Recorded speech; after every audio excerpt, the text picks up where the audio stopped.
Bom, antes de tudo, esse é um trabalho, é um segundo estudo que fizemos. O primeiro foi em 2009, elaborado na época, né, por mim e pela Fabiana Varela, que está aqui presente. E é uma avaliação atualizada dos SIGFIS e MIGDIS, que são sistemas autônomos de geração de eletricidade utilizados nos planos de universalização das distribuidoras de eletricidade no Brasil. O estudo que fizemos primeiramente em 2009 foi depois de 5 anos que a primeira regulação disciplinando o uso desses sistemas para universalização do acesso à energia, à eletricidade aqui no Brasil, foi feito. E agora estamos fazendo esse segundo para ver o que avançou e o que precisa melhorar. Esse estudo foi elaborado, né, a 6 mãos. Eu, a Fabiana Varela, a professora Fabiana Varela da UFERJ e nossa pesquisadora Isana Ribeiro, do IEI Brasil. O IEI é uma pequena organização não governamental, independente, trabalha com as questões de políticas públicas e em fontes renováveis de energia, eficiência energética e outros temas relevantes, dos quais a energia é um instrumento para o desenvolvimento, para um mundo sustentável. Bom, sem mais delongas, né? Esse trabalho, esse webinar, é dividido em 2 partes. Nos primeiros cerca de 30 minutos, vamos apresentar esse estudo e nos próximos 30 minutos abriremos para perguntas, para dúvidas, para um bate-papo, né, com vocês aqui presentes. E será um prazer poder compartilhar com vocês um pouco desse nosso conhecimento.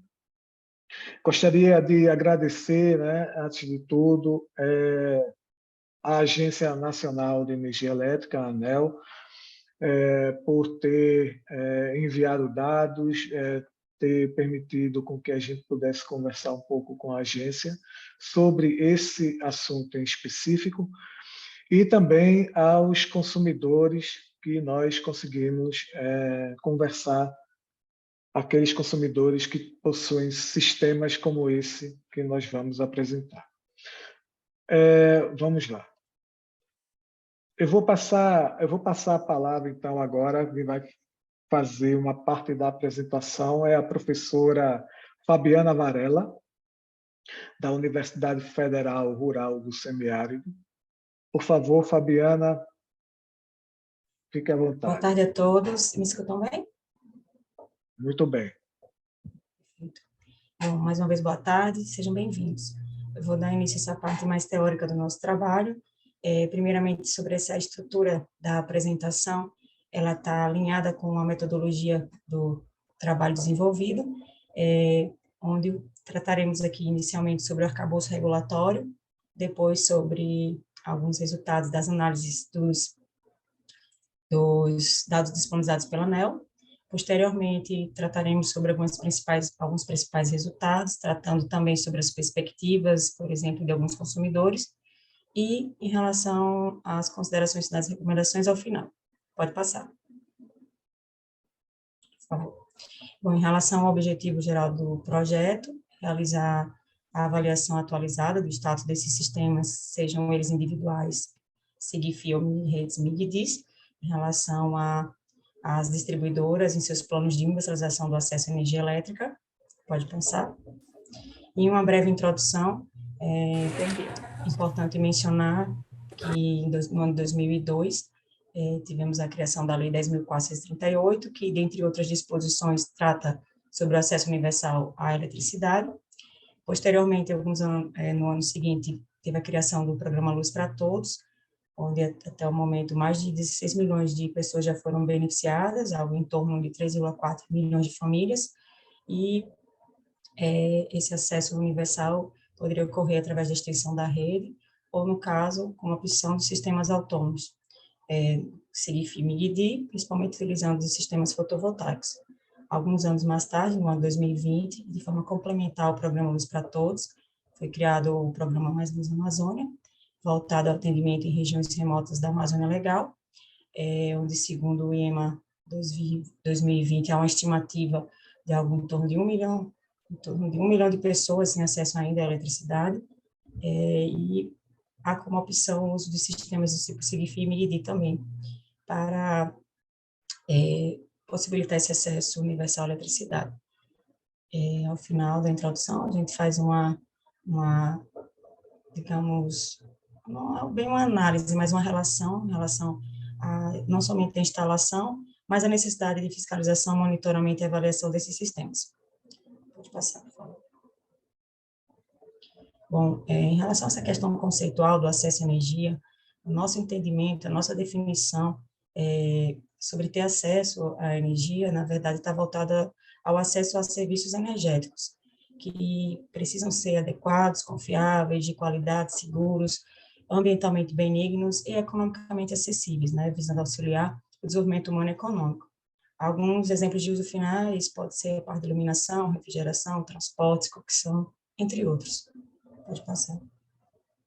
Aqui mostramos um exemplo de um sistema, no caso, do tipo individual, SIGFI, né? Onde as famílias, na verdade, né, individualmente estão sendo beneficiadas com seus sistemas. Pode passar. Outras duas imagens onde a gente tem os sistemas coletivos do tipo MIGDI, utilizando MIG-redes, né? Lembrando que esses sistemas são autônomos, não conectados à rede, tá? E esses sistemas, eles atendem o maior número de famílias, também podem contemplar escolas, igrejas, postos de saúde, entre outros. O nosso trabalho, conforme eu mencionei anteriormente, é estruturado em 4 etapas. Neste momento, eu vou tratar sobre a etapa 1, que é em relação à revisão da literatura, tratando sobre os instrumentos legais e regulatórios. Pode passar. Bom, em relação a essa etapa do trabalho, ela foi dividida em 2 partes. Uma voltada à regulação dos sistemas de geração de energia elétrica, onde é primordial mencionar que a primeira resolução que trata que disciplina o uso desses sistemas é a resolução 83 de 2004, setembro de 2004, e essa resolução normativa da ANEEL, ela tem, além de sua importância de ser pioneira, mas também por fazer com que as distribuidoras se responsabilizem não somente pela instalação dos sistemas, mas também pela manutenção e monitoramento. Essa resolução, ela trata sobre os sistemas individuais, e no caso, pode passar, Rodolfo, por favor, e no caso, com as 5 faixas de classificação, que são as disponibilidades mensais de SIGFIs 13, 30, 45, 60 e 80 kWh mês. Vale mencionar que esses sistemas de 13 e 30 são sistemas extremamente limitadores, impossibilitando as famílias, por exemplo, de ter um refrigerador. Ainda em relação a essa resolução, assim como as demais que vieram posteriormente, para fins de fiscalização da ANEEL, era solicitado que fossem enviados relatórios semestrais, constando as informações das distribuidoras, no caso, constando as informações sobre a instalação desses sistemas. Alguns anos mais tarde, no caso, em junho de 2012, foi criada a Resolução 493, mas antes de falar sobre ela, é importante mencionar que entre uma resolução e outra, a gente teve a necessidade, em função de atendimento a alguns projetos especiais para cumprimento, né, do Programa Luz para Todos, foi criada a Portaria 60, no ano 2009, onde tratava sobre, era um manual sobre projetos especiais, e uma das possibilidades, opções tecnológicas, seria através de mini-redes. Bom, como eu falei, a Resolução 493 de junho de 2012, ela não somente contemplava os SIGFIs, mas incorporou também os MIGDIs, e, além das classificações anteriormente já existentes, também foi incorporada a disponibilidade mensal de 20 kWh. Pode passar. Isso, obrigada. Em relação à Resolução 1000, que é a resolução vigente atual, essa resolução, ela trata não somente da Resolução 493, mas de mais de 60 outras, consolida, na verdade, mais de 60 outras resoluções normativas da ANEEL que foram revogadas, mas entre elas a resolução 493 acabou sendo revogada, porém, dentro da resolução, o escopo dessa resolução trata sobre acesso à energia.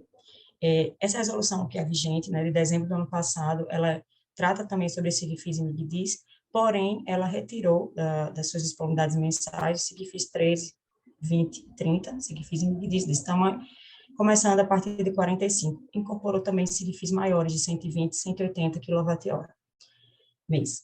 Em relação ainda sobre essa resolução, ela fez uma alteração em relação à autonomia utilizando fonte solar, que foi reduzida de 48 horas para 36 horas, porém mantendo a autonomia de 48 horas para as demais fontes.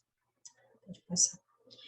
Bom, uma outra parte que trata sobre arcabouço regulatório, essa aqui é voltada aos programas de universalização do acesso à energia elétrica. Eu já havia mencionado o Luz para Todos e o Mais Luz Amazônia, que eles são programas que eles contribuem para o cumprimento dos planos de universalização e eles possuem seus próprios manuais de operacionalização, que disciplinam não somente a instalação desses sistemas, mas também das próprias distribuidoras. Pode passar. Pode passar. Bom, em um apanhado geral sobre esses dois programas, vale informar que o Luz para Todos, o programa Luz para Todos atende não somente as áreas rurais de todo o território nacional, e o Mais Luz Amazônia é voltado somente à região da Amazônia Legal. O Luz para Todos contempla os novos consumidores, e o Mais Luz Amazônia, além dos novos consumidores, também outros que já tinham sistemas utilizando de fontes não renováveis. Ambos os programas têm atendimento das unidades consumidoras através dos sistemas remotos SIGFI e MIGDI, porém o Luz para Todos contempla o uso de fontes renováveis e não renováveis, e o Mais Luz Amazônia somente de fontes renováveis. Em relação à vigência de ambos os programas, era ao final deste ano, porém, através de um decreto 11.111 de junho desse ano, 2022, houve uma alteração desses prazos. No caso, o Luz para Todos vai ter o seu final aí até 2026, e o Mais Luz Amazônia até o final de 2030. Pode passar. Bom, fazendo o fechamento dessa parte do arcabouço regulatório, é importante mencionar a questão do acompanhamento e fiscalização dos planos de universalização.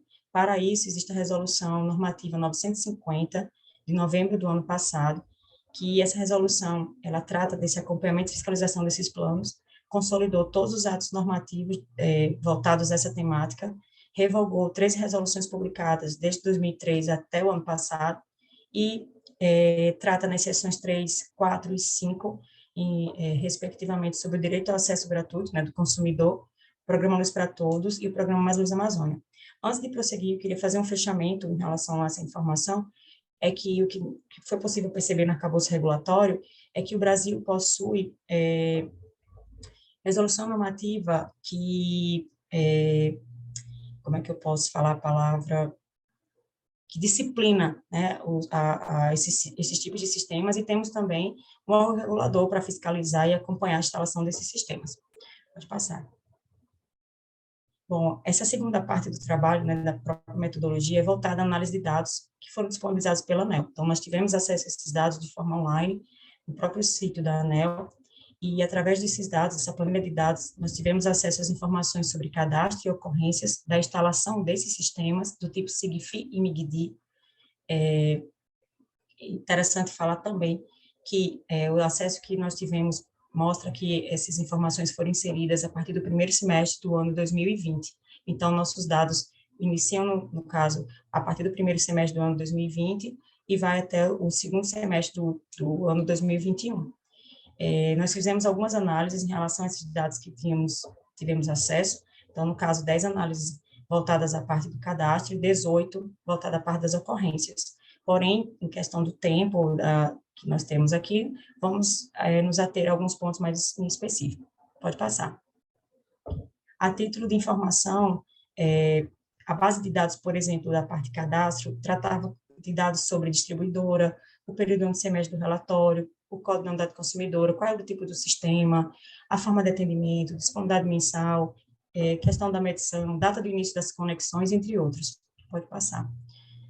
E, em relação a esses dados voltados a ocorrências, nessas planilhas da ANEEL, nós tínhamos acesso também às distribuidoras, os períodos ano semestre do relatório, os tipos de ocorrências, no caso por interrupção, problema do nível de tensão, reclamação geral, procedência, se se aplicava ou não, questão de hora de início e fim, entre outros.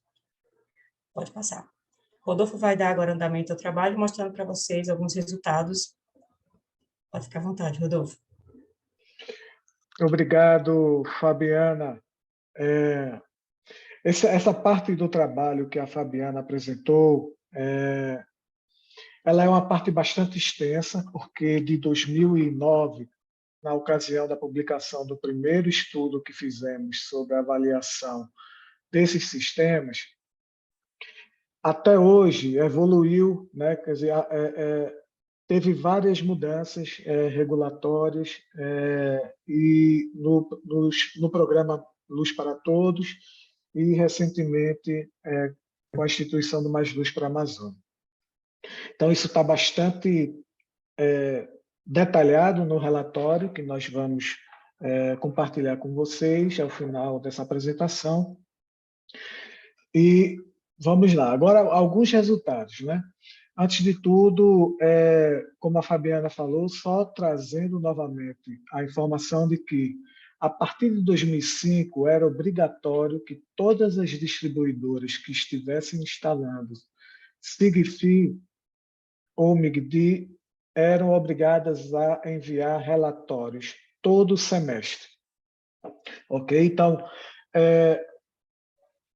nós vimos que a ANEEL publica no seu site todos os relatórios recebidos, que ela recebe, ao menos.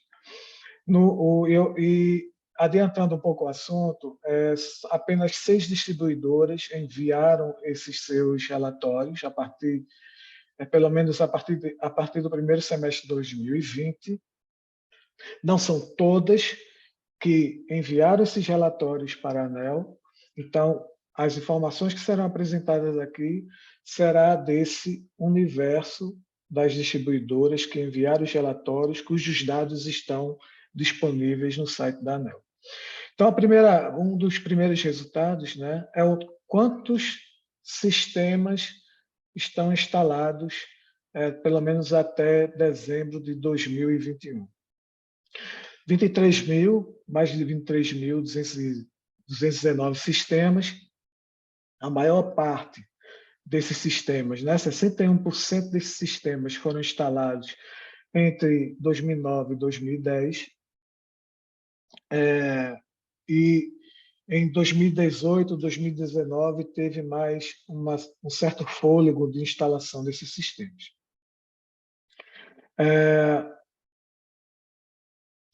Aqui a diferenciação entre SIGFI e MIGDI, né?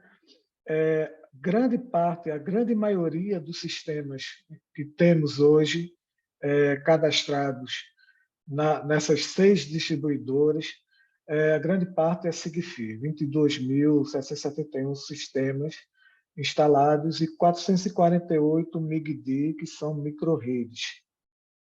E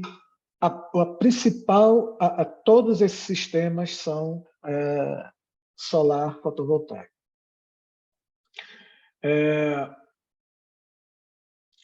Ok.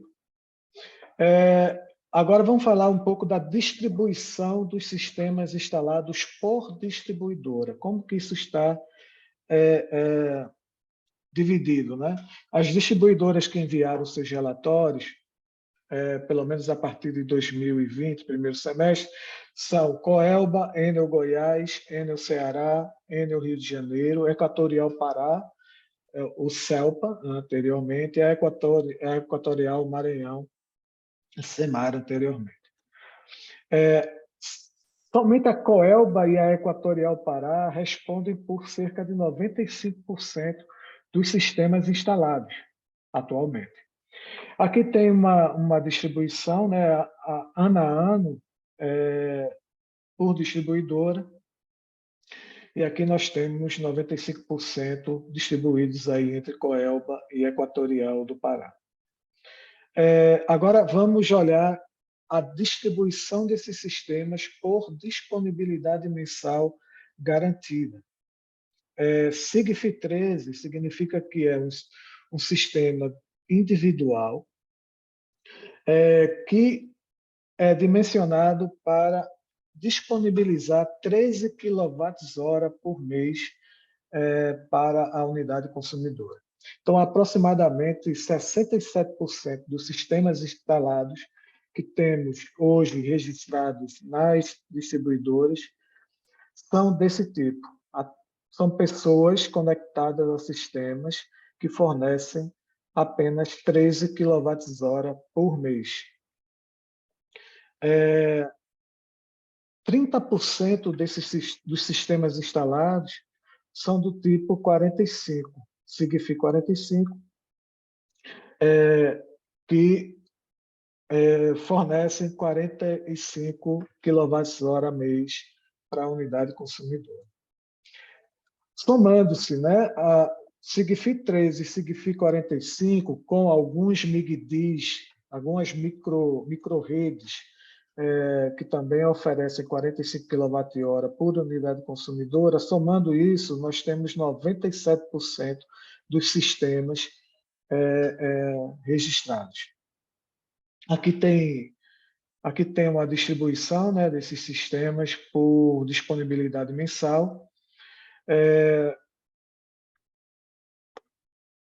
E a Coelba, apenas a Coelba, ela é responsável por 68% de todos os sistemas instalados.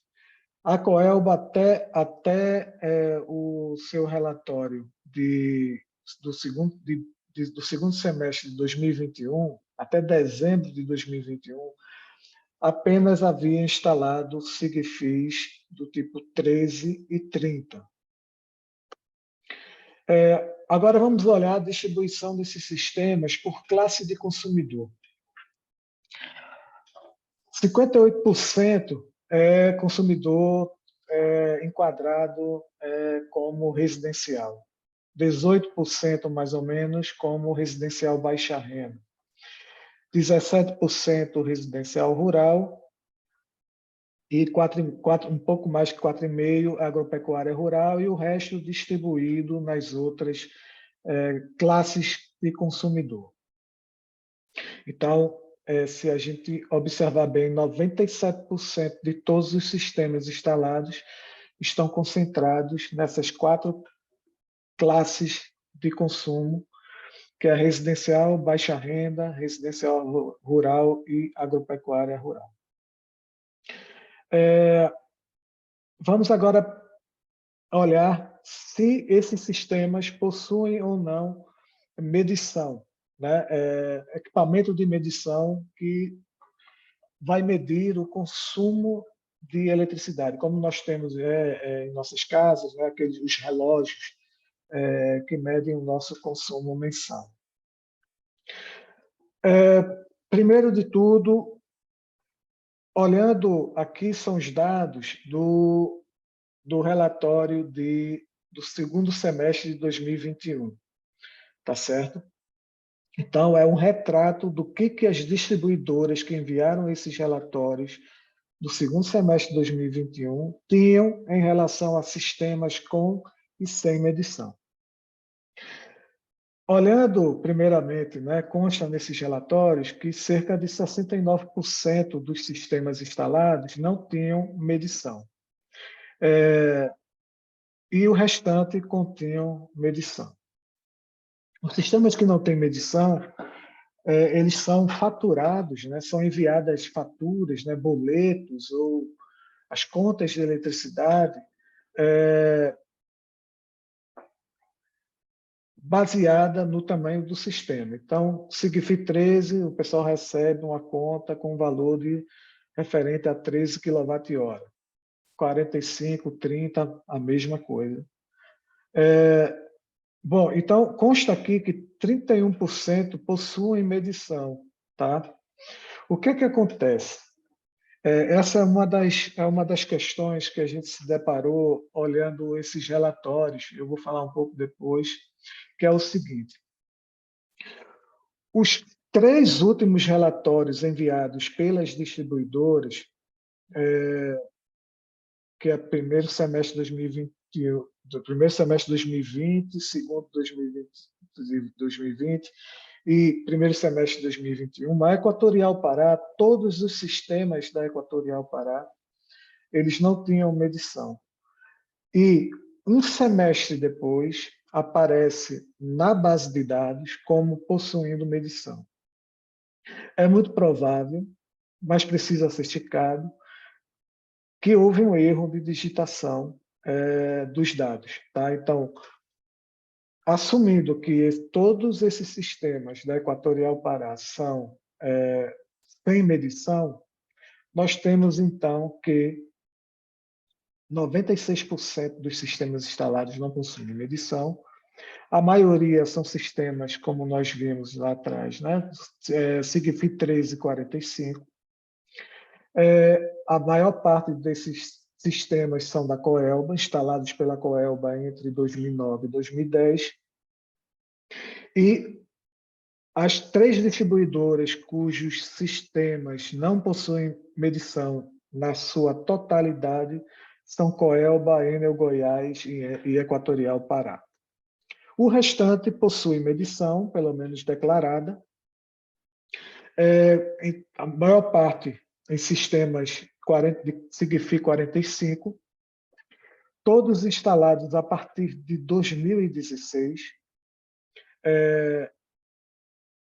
tendo que desses 3,7%, 3,3% é da Equatorial Maranhão e 0,4% da Enel Ceará e Enel Rio de Janeiro. A Equatorial Maranhão é a única distribuidora até esse relatório que instalou MIG-D, tá? micro-redes a partir de solar fotovoltaico. É facultativo, desde junho de 2012, é facultativo a distribuidora instalar ou não medidor. Toda essa conversa sobre essa questão da medição era só para mostrar para vocês essa questão da consistência dos dados, da base de dados que a ANEEL recebe das distribuidoras e disponibiliza para o público. Vamos falar agora de ocorrências. As ocorrências, elas, nesse trabalho, foram computadas de janeiro de 2020 a dezembro de 2021, ou seja, todo o período que cobre esses relatórios semestrais das distribuidoras. Consta aqui, né, que o total de ocorrências, lembre-se que nós temos ali, em média, 23 mil sistemas instalados. 7.781, houve 7.781 ocorrências registradas, tá? Divididas, né, metade delas com problema de interrupção do fornecimento e praticamente a outra metade nessa categoria de ocorrência chamada outro. Pois bem, olhando esses dados de ocorrência, nós identificamos que 48% delas possuem erro de digitação, fazendo com que os tempos de duração para a solução da ocorrência estavam dando tempo negativo ou tempo nulo. Quer dizer, era algo instantâneo ou se voltava ao passado. Então, o que é que nós fizemos? Nós, para continuar a nossa análise de ocorrências, nós desconsideramos metade dos dados por conta dessa questão da duração, que achamos melhor, por precaução, deixar fora para fazer a análise. Então, daqui em diante, a análise é feita nessas 4.016 ocorrências.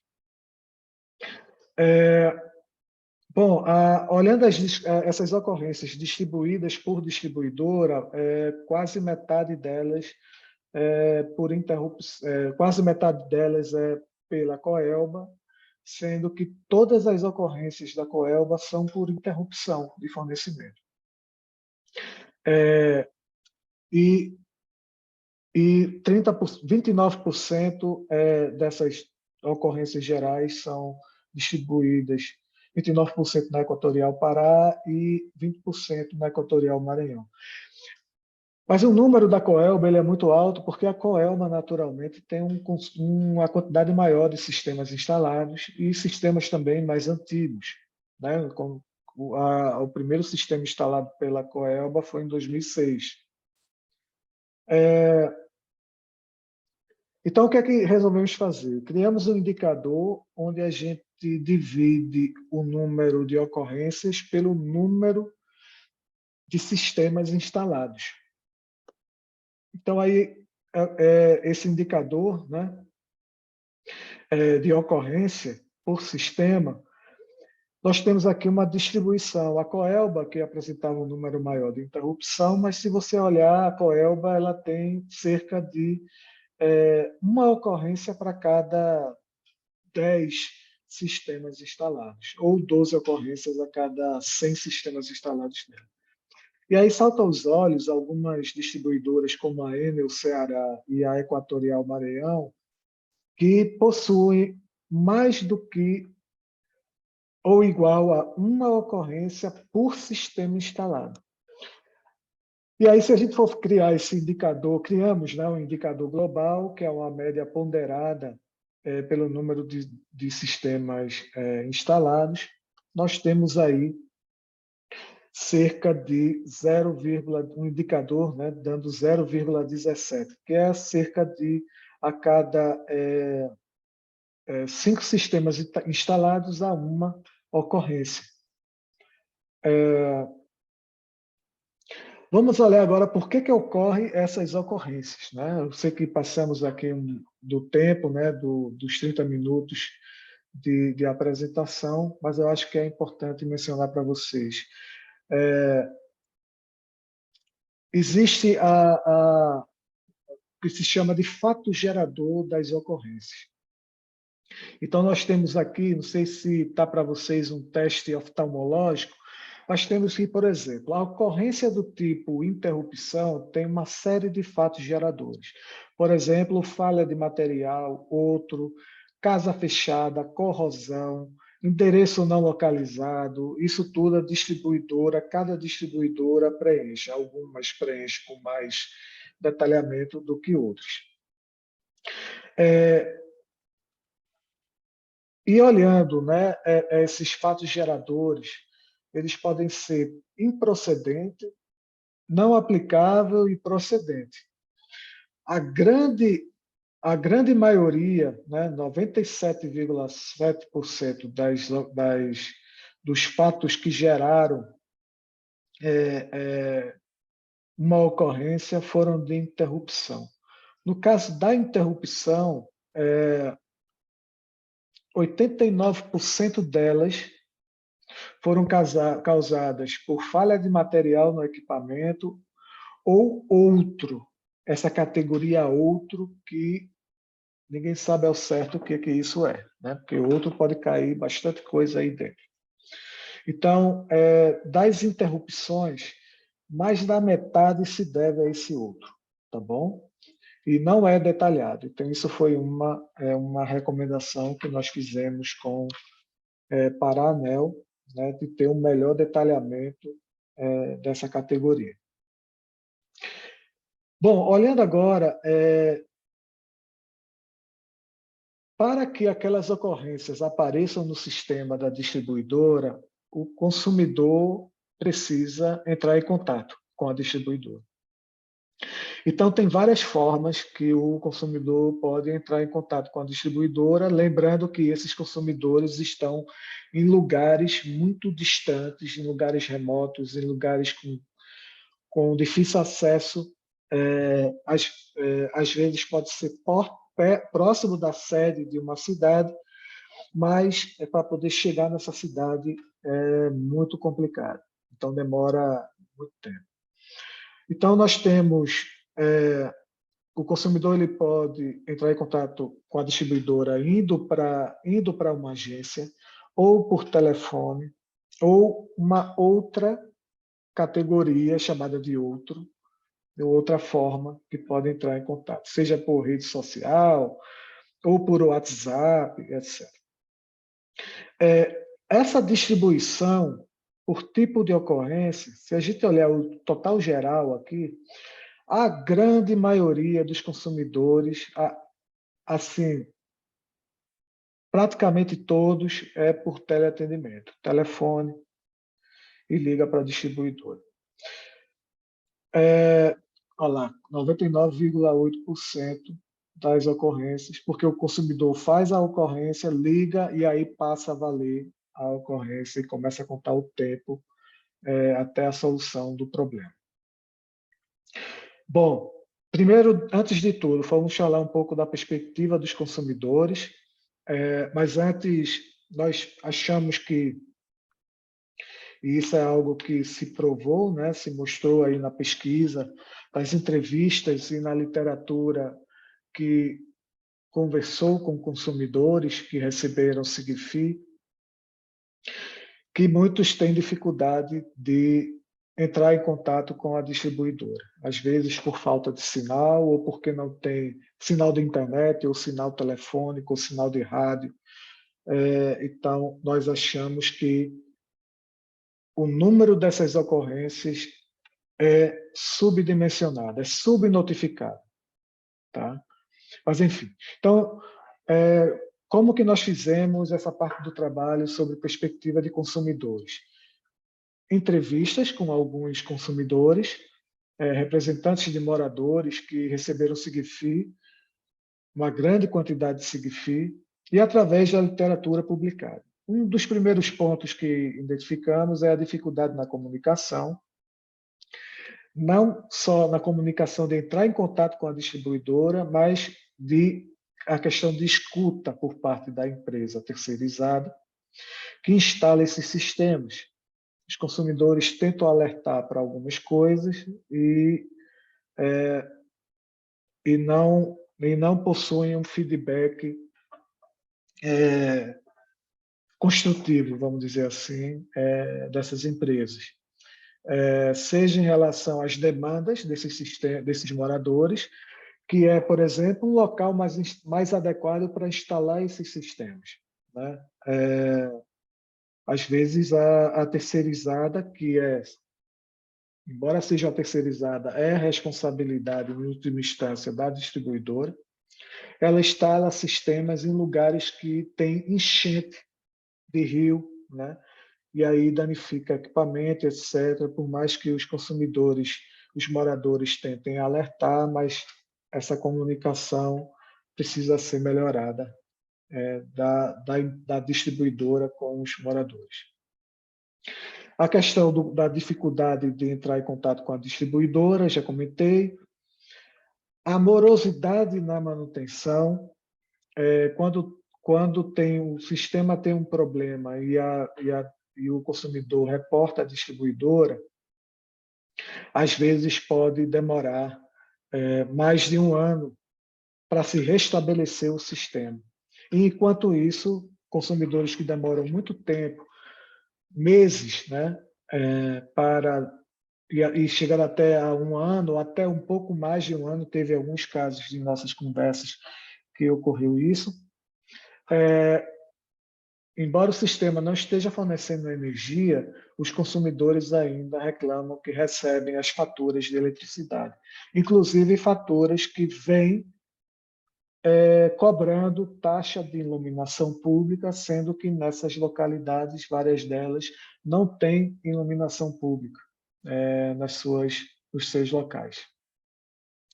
Então, eles também reclamam dessa falta de clareza nas cobranças, né? Variação de valores de um mês para o outro, falta de transparência por conta daquela questão de não entrar em contato, de não conseguir conversar com a distribuidora para poder entender o que está na conta dela, e cobranças indevidas. Agora, conclusões e recomendações desse trabalho. Antes de tudo, essa parte da perspectiva dos consumidores, elas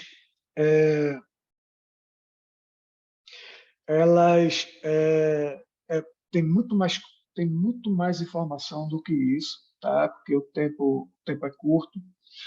Nós também tentamos colher a perspectiva das distribuidoras, enviamos questionários para sete distribuidoras, e nenhuma delas, 7 ou 6, acho que foram 7 distribuidoras, e nenhuma delas deu retorno, apesar de a gente ter ficado 2 meses em cima, tentando contato, né, com essas distribuidoras, conversando. Tivemos dificuldade de encontrar também o contato das pessoas responsáveis pela instalação desses sistemas em cada uma das distribuidoras. Mesmo assim, perseveramos, conseguimos alguns contatos, entramos em contato e durante 2 meses tentamos obter algum retorno de resposta de questionários estruturados que nós preparamos. Apenas uma delas se prontificou a responder o questionário, mas não teve tempo hábil de enviar as respostas que seriam tornadas públicas, né? Bom, então por isso que o nosso relatório apenas tem a perspectiva do consumidor, infelizmente não temos a perspectiva das distribuidoras, que seria importante ter também, porque afinal de contas são anos de aprendizado em relação a esses sistemas. E a ideia desse relatório, pessoal, é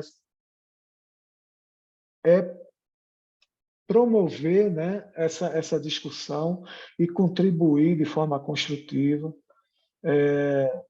para o acesso à eletricidade no Brasil, inclusive sabendo que o Brasil possui um arcabouço regulatório bem definido em vários aspectos, para que esse atendimento aos consumidores seja feito da melhor forma possível. Bom, conclusões e recomendações, são várias que nós temos nesse trabalho, eu vou pensar só algumas, não necessariamente são as principais, tá bom? Porque podem ser principais para algumas pessoas, para outras podem não ser. Então, uma das coisas que é inegável o avanço que nós tivemos dentro desse período, desde 2009, né, desde 2009, que foi o nosso primeiro relatório, até hoje, em relação à maior transparência e acesso à informação. Como eu comentei, a ANEEL passou a disponibilizar esses dados publicamente no seu site. A outra questão é que é importante mencionar que, desde o início desse trabalho, nós iniciamos ele já com uma comunicação com a ANEEL, para falar o que a gente ia fazer com esse trabalho, né? Nossa intenção era fazer algo que pudesse contribuir com a ANEEL para a melhoria desses processos todos relativos à universalização do acesso através desses sistemas pelas distribuidoras. A ANEEL está muito interessada, né, em continuar avançando esse processo e comentou que em breve terá maiores informações de melhorias que ela está fazendo para coletar melhores informações das distribuidoras. Bom, então, uma recomendação que nós fazemos é a importância de se garantir a consistência dos dados recebidos das distribuidoras. No relatório tem uma série de questões que nós identificamos de problemas de consistência dos dados. Então, é necessário que a ANEEL se atente para essas inconsistências e erros que vêm nos relatórios recebidos das distribuidoras, solucione isso, retorne, identifique essas inconsistências, retorne às distribuidoras para que elas possam resolver e enviar novamente os relatórios consistentes, porque é a partir dessas informações que nós vamos ter informações consistentes sobre como que estão esses sistemas. A outra questão é que a ANEEL precisa garantir o seu papel fiscalizador do envio desses relatórios, porque tem muitas distribuidoras que até hoje não enviaram, que estão devendo o relatório, algumas enviaram, tem distribuidora que enviou e parou de enviar por algum tempo, e não se sabe quantas distribuidoras instalaram Sigfi hoje. Então, isso é algo que a ANEEL já tomou medida para preencher esses vazios. A outra coisa é que os consumidores desconhecem em grande medida seus direitos. O que é que isso significa? Tem muitos consumidores que acham que, pelo menos aqueles que reportados na literatura e que nós entrevistamos, que acham que esses sistemas são doações das distribuidoras. E não que é um direito desses consumidores terem acesso universal à eletricidade. Uma outra questão de desconhecimento dos consumidores é que eles não sabem que podem aumentar o tamanho dos sistemas sem custo. Então, tem consumidor que reclama do tamanho do sistema, que não dá conta do que eles precisam de serviço energético, mas desconhecem que eles podem pedir para as distribuidoras aumento de carga sem custo para eles. Um outro ponto é que a Fabiana comentou que, a partir de final de 2021, a ANEEL estipulou que o tamanho mínimo de um sistema Sigfi ou MIGD tem que ser de 45 kWh por mês, para pelo menos garantir uma geladeira de menor porte, pelo menos, para atendimento das necessidades dos serviços, né, energéticos de refrigeração. As dificuldades de instalação de sistemas continuam as mesmas, desde o primeiro projeto, que é de natureza econômica, logística, ambiental, social. Tem uma série de questões que ainda são identificadas.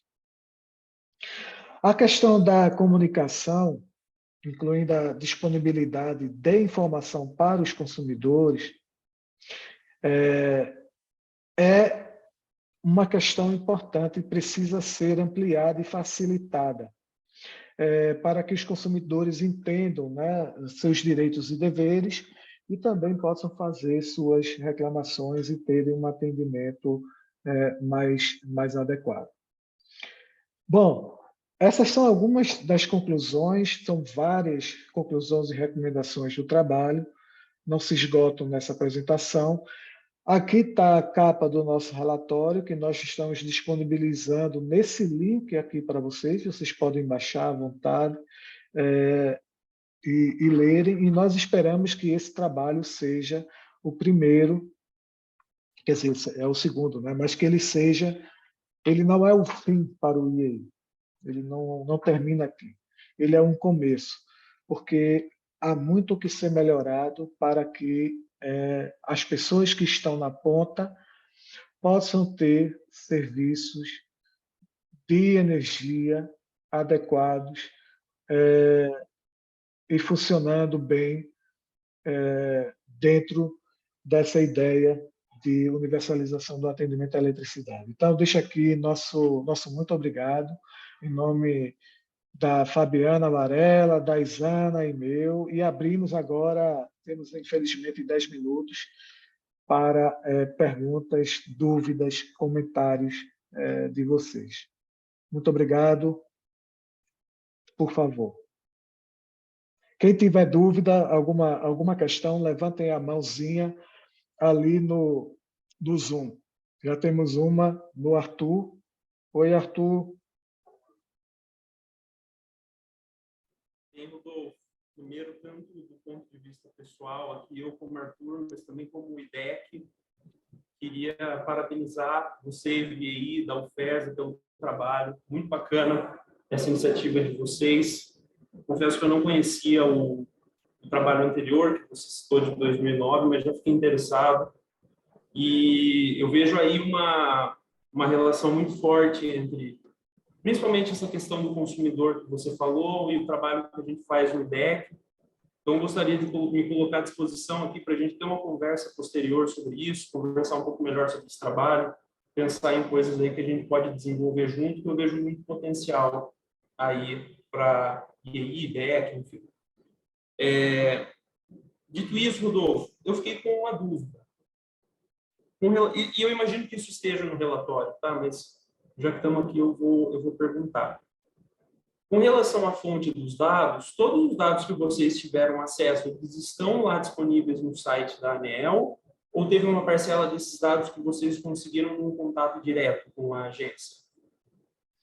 Boa pergunta, Arthur. E você me ajuda com ela a dar um gancho, que é o seguinte: sim, todos eles estão disponíveis no site da ANEEL. E tem mais. Quando nós acessamos pela primeira vez esses dados, os dados do segundo semestre de 2021 estavam incompletos. Apesar, quando baixava, né, a planilha, porque dá para baixar uma planilha Excel do site, embora o site da parte online, que é muito bacana, vale a pena quem tiver interesse, porque também tem a localização georreferenciada de cada um dos sistemas. Então, essas informações, embora na parte online estivessem todas lá, quando se baixavam os dados da planilha, os dados vinham incompleto. Então, a ANEEL corrigiu isso, né? Identificamos e pedimos, e a ANEEL corrigiu essa informação. Tá bom? Tá tudo lá. Com os consumidores, as entrevistas, foi mais na linha de saber a percepção deles sobre todo o processo, desde o início, o planejamento da instalação, até o pós-instalação. Então, a gente conversou com alguns dessas pessoas e foi uma conversa muito rica. E eu aproveito para mencionar, Arthur, que o IDEC, né, que é o Instituto Brasileiro de Defesa do Consumidor que você trabalha, também faz parte, como IEI, de uma rede de ONGs chamada Energia e Comunidades, e a gente, nessa rede dessas ONGs, temos trabalhado com essa temática da universalização do acesso à energia. Então, esse trabalho é mais um que vem a se somar ao trabalho de outros trabalhos tão bons que essas organizações têm feito, e vamos em frente, cada vez mais avançando aí nesse assunto. Quem mais? Alguém tem mais alguma dúvida? Levantar a mão. Posso? Alguém ligou o microfone? Eu não estou conseguindo ver aqui. Eu, Joilson, Rodolfo. Tá bem baixo, né, meu microfone? Oi, Joilson. Tá, deixa eu tentar falar mais alto. A minha primeira dúvida, assim, por que, assim, a opção somente pelas fontes renováveis, especificamente? Por que esse recorte? Na verdade, o recorte não foi nosso, tá? Okay. Todas as distribuidoras, elas instalaram Sigfi e Migdi fotovoltaico. Aliás, a própria regulamentação da ANEEL coloca que esses sistemas têm que ser por fonte renovável, tá, ok? O Luz para Todos, que tem uma regra própria, mas não necessariamente foge da regulamentação da ANEEL, mas pode ter algumas questões mais específicas. O programa Luz para Todos permitia o uso de acesso off-grid, né, sem extensão da rede, usando fontes fósseis, inclusive em sistemas híbridos, fóssil e renovável, tá bom? O Mais Luz para a Amazônia, o programa Mais Luz para a Amazônia, ele, na sua concepção, na sua criação, é apenas sistema renovável. Então, sim, isso eu sei. Eu só pedi que Porque eu pensei que o Panorama ele era também dos sistemas mais antigos, mas vocês pegaram um pouco mais recente, não é isso? Não, olha, as distribuidoras têm seus planos de universalização do acesso à energia. Elas podem usar diferentes opções tecnológicas para isso. A principal delas usada foi a extensão da rede.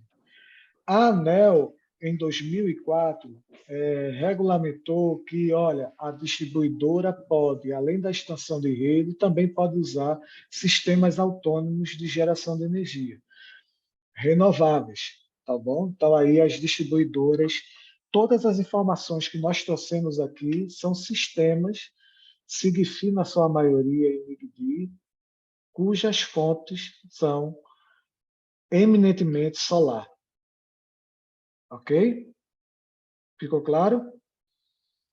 Não, sim, eu desliguei aqui para não interferência.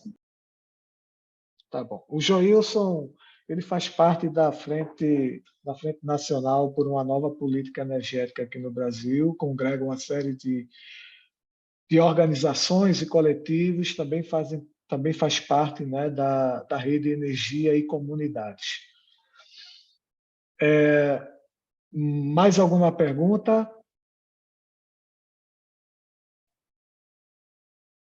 Ainda não.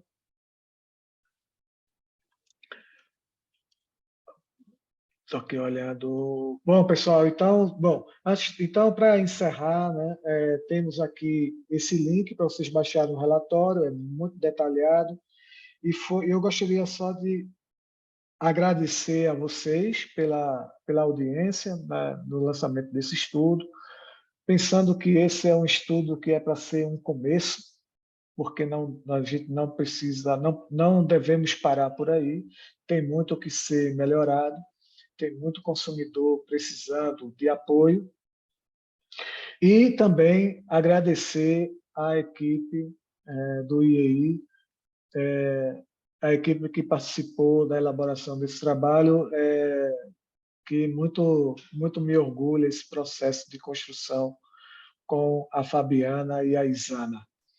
Muito obrigado e eu abro a palavra, não sei se a Fabiana ou a Isana gostariam de ter algumas palavras finais. Posso somente agradecer a todos por terem estado aqui conosco, né, nesse lançamento desse projeto. De fato, 30, 40, 50 minutos, uma hora seria pouco tempo para um trabalho desenvolvido em meses. São muitos detalhes, muitas informações, um trabalho extremamente rico em relação a todos esses detalhamentos que nós exaustivamente conversamos, analisamos. Então, somente agradecer a todos pela presença e que, por favor, como puderem, tenham acesso ao nosso trabalho, ao nosso documento, e estaremos à disposição para qualquer outro esclarecimento, prestar algum esclarecimento ou alguma dúvida que vocês tenham a ter. E obrigada, agradecer aos colegas aí, Rodolfo e Isana, por esses meses todos de empenho, e nasceu, né? Está aqui, nosso projeto. Obrigada a todos. Bom, pessoal, também quero agradecer, né, a participação de vocês, a atenção, e leiam o relatório e qualquer dúvida, nós estamos aí à disposição de vocês para esclarecer, debater, enfim, né? É isso, obrigada.